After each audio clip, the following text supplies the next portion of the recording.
के सुकुमायाले भुन्टीलाई न्याय दिलाउन सक्छिन् होला त? धेरै ठाउँबाट सुकुमायाको कुरा खुस्किरहेको छ र भूपेन्द्रका परिवारले बार बार पक्रिन खोजिरहेका छन् सुकुमायालाई। तर सुकुमायाले आफै केयरलेस गर्दै फोनमा बोलेका धेरै पटकका कुराहरू उनीहरूले सुनिसकेका छन्। तर वास्तवमा त्यहाँ के भइरहेको र कसरी यस्तो आवाज आइरहेको छ भन्ने कुरा भने उनीहरूले बुझिरहेका छैनन्। तर अहिले श्रियाले भने निकै कुरा सुनिसकेपछि मात्र सुकुमायाको नजिक पुगेकी छिन्। के सारा कुरा श्रियाले सुनेकै हुन् त सुकुमायाको? कतै सुकुमायाको पर्दाफास हुने त होइन र भुन्टीको ठाउँमा सुकुमाया छिन् भन्ने कुरा यिनीहरूले कहिले बुझेका पनि छैनन् र त्यसमा उनीहरूलाई शङ्का भने लागिरहेको छ।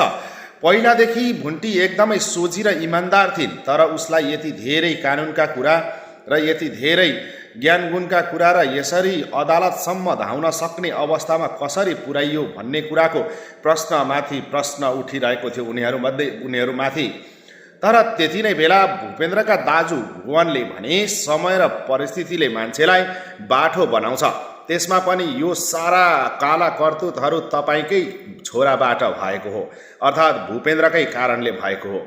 मान्छेलाई अति गर्नु तर अत्याचार नगर्नु, अन्याय गर्नु तर अन्यायमा परेकालाई सम्झाएर बुझाएर फेरि न्याय दिन पनि सक्नुपर्छ। त्यही भएर होला सायद आजकल हाम्री बुहारी निकै नै कठोर र हरेक कुरा बुझ्ने भइसकेकी छिन्। तपाईँहरूले नै बनाउनु भएको हो यो सारा भन्दै आफ्नै आमालाई कराइरहेका थिए भुवनले पनि। उता भूपेन्द्र जेलमा आँखाभरि आँसु बनाउँदै डाको छोडेर रुँदैछन्। आफ्नी आमा भेट्न पुग्दा आफ्नी आमालाई निकै असल र इमान्दार सोचिरहेका छन्। तर यो सारा खेल भनेको उसैकी आमाबाट सुरुवात भएको थियो भन्ने कुरा भूपेन्द्रले कहिले बुझेनन्।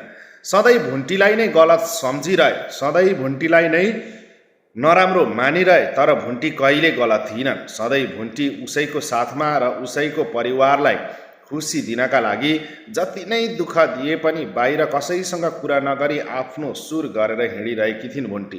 तर उसैमाथि आज यति धेरै ठुल्ठुला समस्याहरू आउँदा साथ दिनु त कता हो कता, अझ भूपेन्द्रले आफ्नै गर्लफ्रेन्डलाई घरमा बोलाएर भुन्टीकै अगाडि अङ्गालो मारेर हिँड्न थाले। त्यति धेरै अन्याय त कसले पो सहन सक्छ र? बाहिर त बारम्बार केटी खेलाएकै थिए, तर घरसम्म ल्याइसकेपछि अब भुन्टीलाई त्यहाँ बस्नु खासै उचित लागेन र श्रीमानसँगको सम्बन्ध पनि राखिराख्नु खासै राम्रो लागेन। त्यही भएर उसले श्रीमानसँगको सम्बन्ध पनि सकिन् र अब डिभोर्सको प्रक्रिया अगाडि बढिरहेको छ।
ओ भाइले त्यस्तो नगर न।